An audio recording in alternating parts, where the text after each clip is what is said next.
ही इथे आता नकोच, हिला समोर ठेवायला नको। तू चल चल तू। नाही नाही चल, परसदारी परसदारी चल। आता परसदारातच राहायचं तू, राह इथे उभी। खरं तर ना या घरात राहण्याच्या लायकीचीच नाहीयेस तू। खरे दागिने आणल्याशिवाय सासरी पाऊल टाकायचं नाही असं बजावलेलं असतानाही तू आलीस। दया म्हणून तुला मी घरात घेतलं, पण तुझा त्रास आहेच। तोंड काळं कर म्हटलं तरी जात नाहीयेस तू। अगं निगरगट्ट लोचट झालीयस। पण आता इथेच पडीक राहायचं, जागेवरून हल्लीस तर बघ। मी अगं गप्पा बस।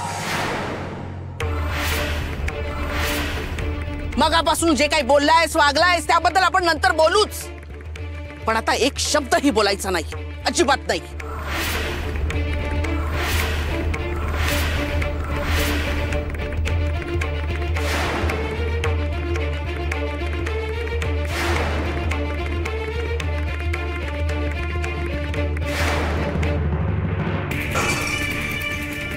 माणिक, काय चाललंय हे? नाही नाही नाही नाही, तुम्ही किती सांगितलं तरी मी ऐकणार नाही। माणिक चुप, एकदम चुप। अगं तो दीड शहाणा दिगू काय म्हणाला ऐकलं नाहीस का तू? अगं तो नाही लग्न करणार आहे तुझ्याशी। कसं नाही करत ना, बघतेच मी। काय बघतेच मी? झाला तेवढा तमाशा पुरे झाला। आधीचा अपमान गिळून तुझ्यासाठी त्यांच्या दारात परत गेलो आम्ही। आधीपेक्षा 100 पटीने जास्त अपमान अंगावर घेत हात हलवत परत आलोय आम्ही। यापुढे त्या दिगूचं नाव जरी ओठावर आलं ना तर या जरा खबरदार। घेणार घेणार घेणार घेणार, मी मरेपर्यंत दिगूचंच नाव घेणार आणि लग्नही त्याच्याशीच करणार, नाहीतर नाही जगायचंय मला। माणिक,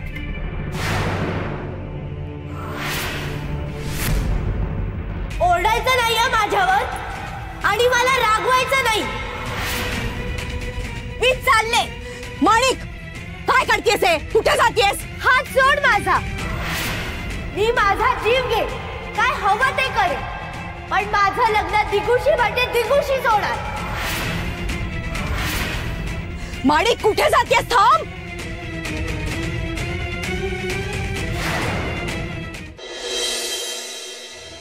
अहो अगदी ठाम आहेत, पण त्या काकू आणि माणिक ते अजून हट्ट धरून आहेत। आणि सासूबाई पण माणिक त्यांच्याच बाजूने आहेत का? विठुरा, आता काय रे होईल? मला खूप भीती वाटते।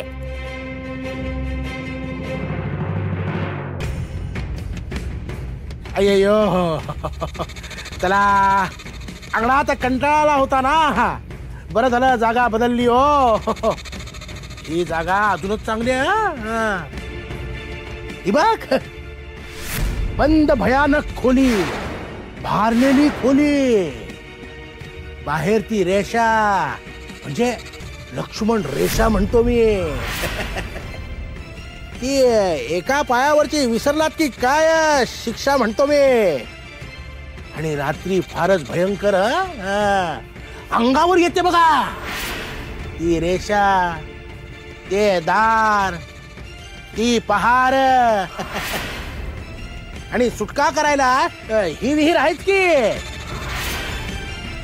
चट्ट दिशी सुटशील बघा।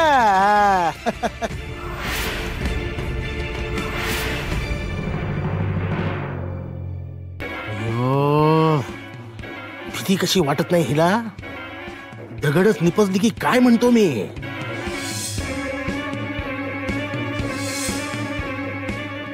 काय गे सखू?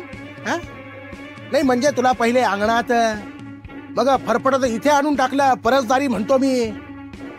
तुझे जे हाल चालू आहेत ते तुझ्या आई आणि बापाला आणि त्या चुरू चुरू बोलणाऱ्या आजीला ठाऊक आहे का ग पाप? अहो त्यांना कशाला ठाऊक पाहिजे? अयो, असं कसं? त्यांना ठाऊक असायलाच हवं म्हणतो मी। हेच सांगतो ना।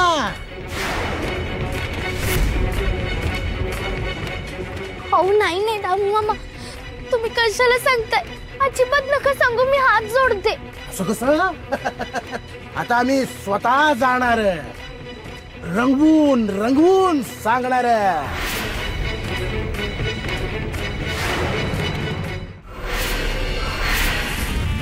बाबाजी, तुम्ही सांगितलं म्हणून मी अशा भिकारड्या मुलीला माझ्या घरची सून करून घेतली. वास्तविक मला श्रीमंत सुभेदारांची सोयरी करायची होती. माणिक माझी पहिली पसंती होती, पण केवळ तुम्ही सांगितलं म्हणून मी तुमची आज्ञा पाळली आणि डोळ्यावर पट्टी बांधून त्या सखूला माझ्या घरची सून करून घेतली. नाही पण बाबाजी, आता माझे हात पोळले. ती नाठाळ सून माझ्या घरात आली आहे. बाबाजी, अहो, माझ्या काळजाचा तुकडा, माझा दिगू त्या चेटकिनीनं माझ्यापासून तोडलाय. हो, तिच्या नादानं दिगू माझ्या विरोधात जायला लागलाय. बाबाजी मला सांगा, माझ्याच माथी ही अशी मूर्ख मुलगी का मारलीत तुम्ही? ही तर माझ्यावरच उलटायला लागली. हिची श्रद्धान पायका गमवून नाही चालणार. कसंही करून हिला धरून ठेवावं लागणार नागोजी बाबा. मनोरमे, जय जिंगरोबा. बाबाजी, रोज मी तुमची सेवा करते, तुमच्या पादुकांचं पूजन करते, जप करते, पण माझ्या हाती काय लागलं? मी एवढी तुमची सेवा करून हे अरिष्ट का आलं? बाबाजी, मला उत्तर हवंय. मला आता उत्तर हवंय. बस.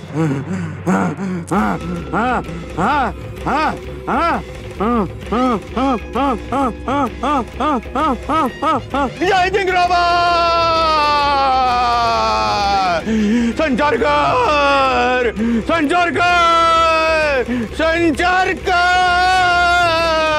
हुंबा हुंबा हुंबा हुंबा हुंबा हुंबा हुंबा हुंबा हुंबा हुंबा हुंबा हुंबा हुंबा. मनोरमे, तुझं दुःख दिसतंय आम्हाला, तुझ्या यातना बी दिसतायत आम्हाला, पण कसोटी आहे तुझी. थोड्याच दिस सण कर, मग बघ दिस पालटतील तुझे. भाग्य उजळल तुझं, पण एक लक्षात ठेव, काही बी झालं तरी नागोजीचा पाय सोडू नगस. समजा तुझ्या मनाप्रमाणे होईल, समजा तुझ्या मनाप्रमाणे होईल.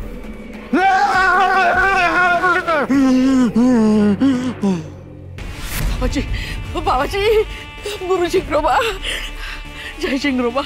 बाबाजी. आणि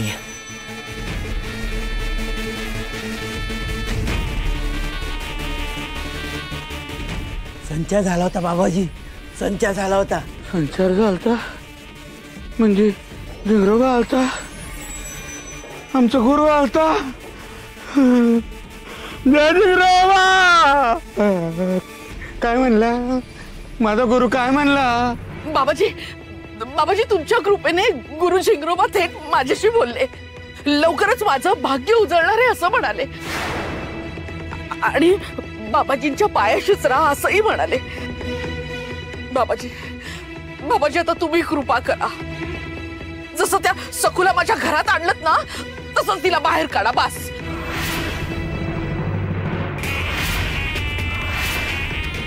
बरोबर आहे. आता आम्ही काय सांगतोय ते ऐक आणि तसंच कर. हो.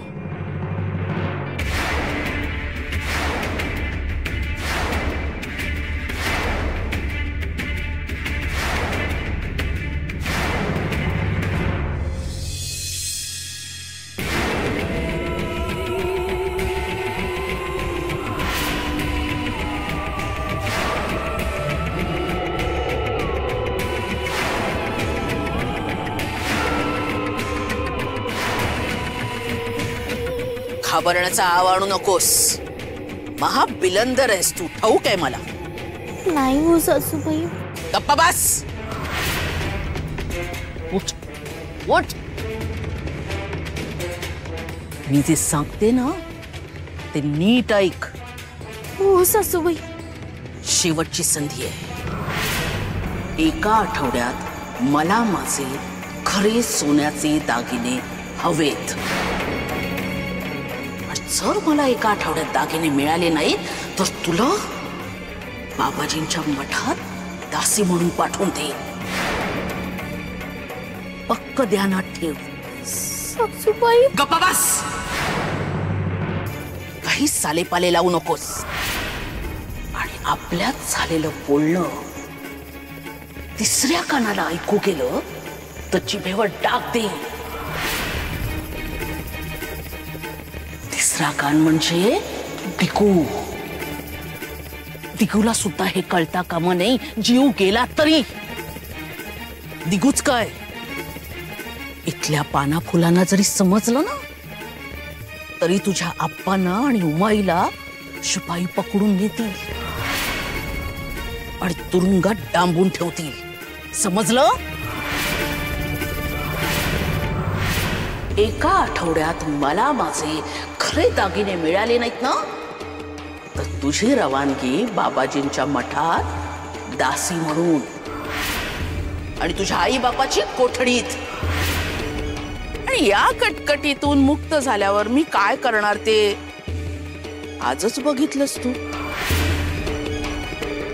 बघितलंस की नाही लखलखाट. सासूबाई दिगूचं लग्न माणिकशी लावून देईन.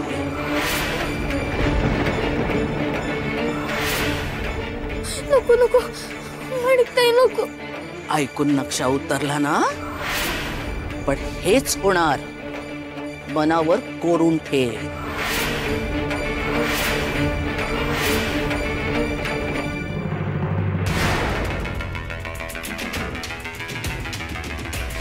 अगं बाई, दिगूने माझं बोलणं ऐकलं तर नाही ना? नाही नाही, माणिकताई जितक्या वेळा भेटली तितक्या वेळा गळा आवळण्याची मारण्याची भाषा करत होती. आणि आऊंना तर वाद क्लेश भांडण असं आक्रस्ताईपणे वागलेलं अजिबात आवडत नाही. तिचा त्यांना खूप त्रास होईल म्हणून माणिकताई नको सासूबाई.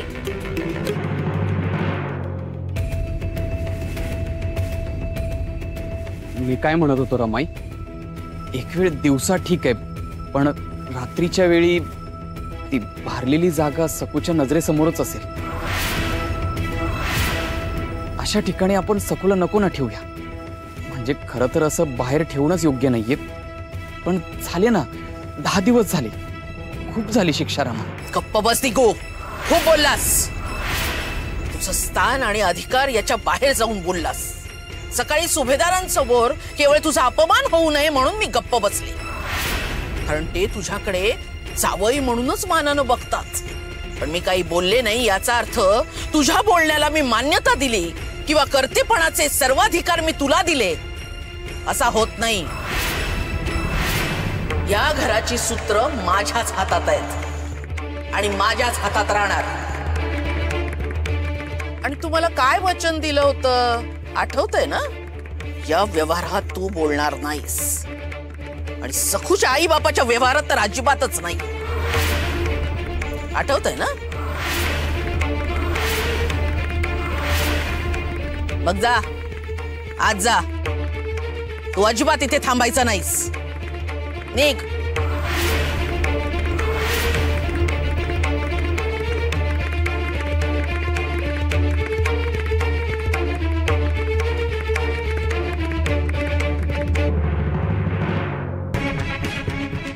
मी काय सांगितलंय ते लक्षात ठेवायचं. मुकाट राहायचं. माझं लक्ष आहे तुझ्याकडे.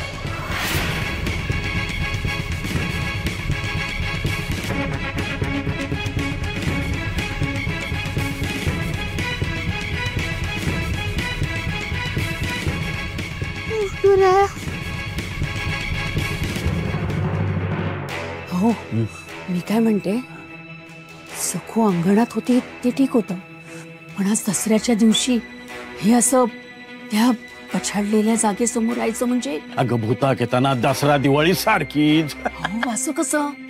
हो आज सगळ्यांच्या घरी गोडधोड असणार आणि भूत ती आधी माणसंच असणार ना. आणि भुकेनं ती चाळवली आणि आज जरा जास्तच चवताळणार. मग त्या चवताळलेल्या भूतांना समोर आयतं अन्न मिळणार आहे. आयतं अन्न म्हणजे तुम्हाला सखूला म्हणायचंय का? काहीतरीच काय.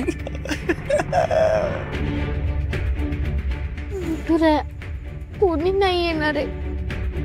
मला खूप भीती वाटते. मला खूप भीती वाटते रे. वहिनी अंगणात होत्या ते सण होत नव्हतं आणि आता परसदारी भारलेल्या खोलीसमोर. नाही नाही, दादा करणारे काहीतरी. अरे मी रमाईला हेच सांगायला गेलो होतो, तिने माझं काय ऐकूनच घेतलं नाही. बघितलंस ना तू, मग काय करणार? मला आता स्वतःचाच राग येतोय.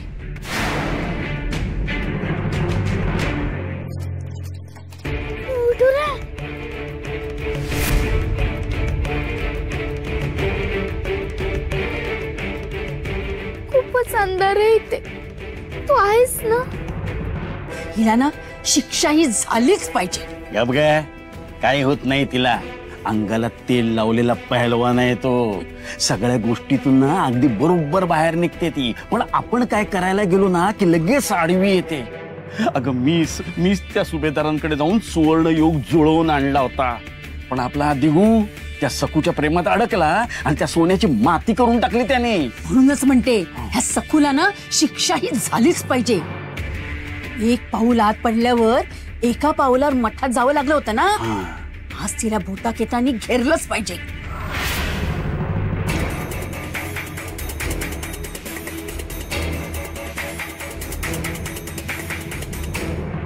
सुचलं दादा, सुचलं. वहिनींची इथला अंधार कमी करायला आपण काहीतरी करू शकतो ना.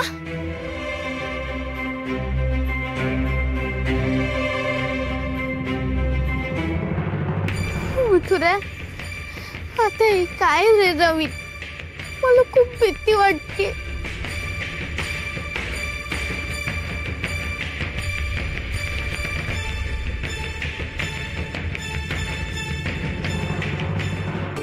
घाबरू नकोस सखू. अंधारात खूप भीती वाटते ना. बघ, म्हणूनच मी तुझ्यासाठी मशाल घेऊन आलोय. थांब.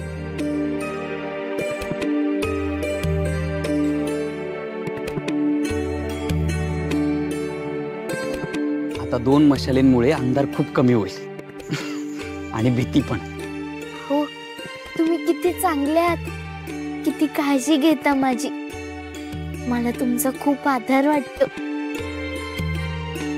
खरं सांगू सको, भीती ना आपल्या मनात जास्त असते. आणि मी बघतोय ना इतके दिवस, तू मनाने खूप खंबीर आहेस. सगळ्या कठीण कसोट्या तू जिद्दीनं पार पाडल्यास. अगदी रात्रीच्या अंधारात डोक्यावर दिवा घेऊन चालत जायचं अग्निदिव्य सुद्धा पार केलास. जंगलात तर तू एकटी होतीस, इथे तर आम्ही सगळेच आहोत.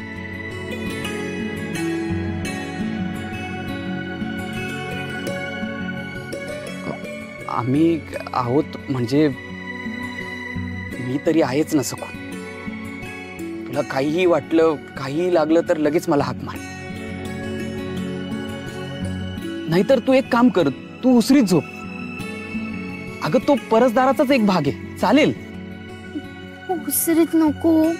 सासूबाई मला ओरडते आणि माझ्यापेक्षा जास्त सासूबाई तुम्हाला बोल लावते.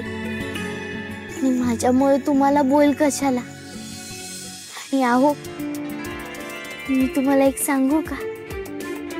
मला आधी खूप भीती वाटत होती, पण तुम्ही आलात, माझ्याशी मायेने बोललात, माझी भीती पळूनच गेली. जा तुम्ही निजायला. सखू, तू खरंच खूप धीराची आणि समंजस मुलगी आहेस. येऊ मी?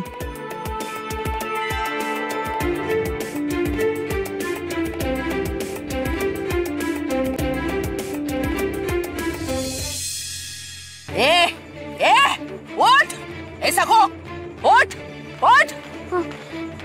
लक्षात आहे ना काय सांगितलंय ते?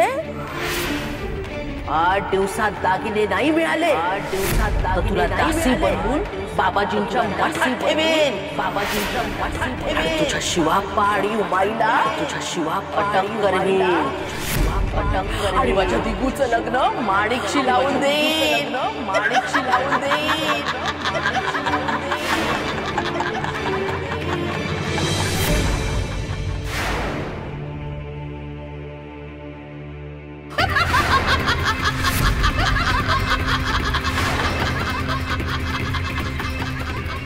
जागतेस काय? ओट ओट चाल ओट ओट ओट इकडे ये इकडे अशी ये. चल चल चल तिकडे चल. 8 दिवसात दागिने मिळाले नाहीत ना, तर या विहिरीत उडी मारून जीव देतो तुझा. विहिरीत उडी मारून जीव देतो तुझा.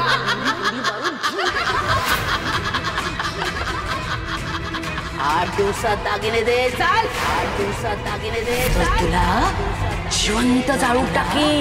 जिवंत जाळून टाकी. माझ्या तिघूचं लग्न आणि लावून टाकी.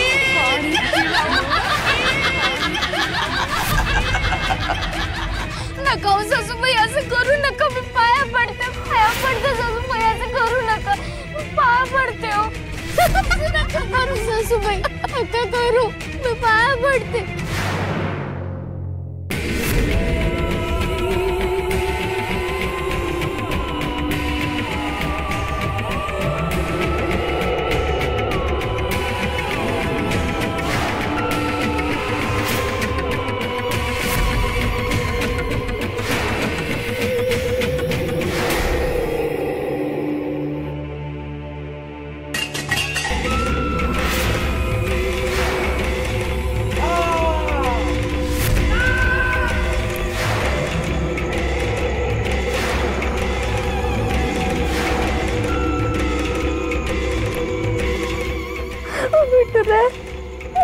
भीती वाटते रे मला. तिथून कसला तरी आवाज येतोय. कोणीतरी हसूपा असावे असा आवाज येतोय. त्यांना कोणीतरी त्रास देत होत.